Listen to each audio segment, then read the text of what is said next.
Lors du dernier match, le FC Nantes a connu une situation qui a ébranlé le club et ses supporters.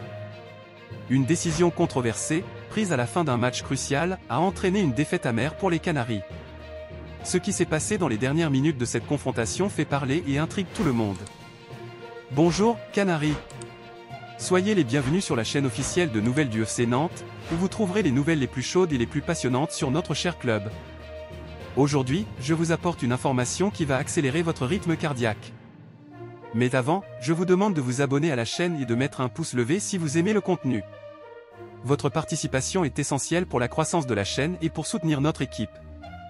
Lors du match contre Lille, le FC Nantes a subi une défaite amère.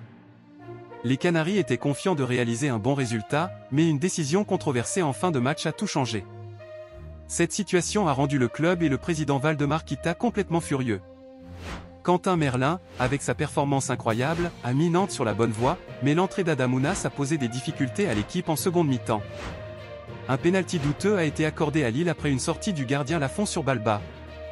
Alban Lafont a arrêté le pénalty, mais l'arbitre l'a fait recommencer en affirmant que le gardien n'était pas sur la ligne. Cette fois, Jonathan David a marqué, ce qui a entraîné la victoire de Lille et a placé Nantes à la 17e place du classement, avec seulement 2 points d'avance sur Auxerre. Lors d'une conférence de presse, l'entraîneur de Nantes, Pierre Aristoui, a exprimé son indignation envers l'arbitrage et en particulier envers le deuxième pénalty accordé à Lille. Il a remis en question la validité de cette décision, soulignant que des situations similaires s'étaient produites à plusieurs reprises au cours de la saison. Malgré la colère contre l'arbitrage, Pierre Aristoui et les joueurs ne sont pas abattus. Ils sont déterminés à se battre jusqu'au bout. Lors de la dernière journée, Nantes affrontera Angers et devra remporter la victoire pour assurer son maintien. Dans le même temps, ils espèrent que Lens, qui s'est déjà qualifié pour la Ligue des Champions, pourra marquer au moins un point contre Auxerre. Dans le football, tout comme dans d'autres sports, les actions sont intenses, les rivalités sont féroces et tout peut changer en quelques secondes.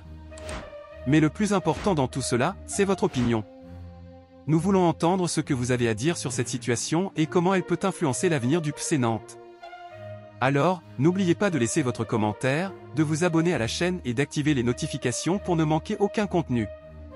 Votre participation est essentielle pour construire une communauté forte et passionnée autour de notre club.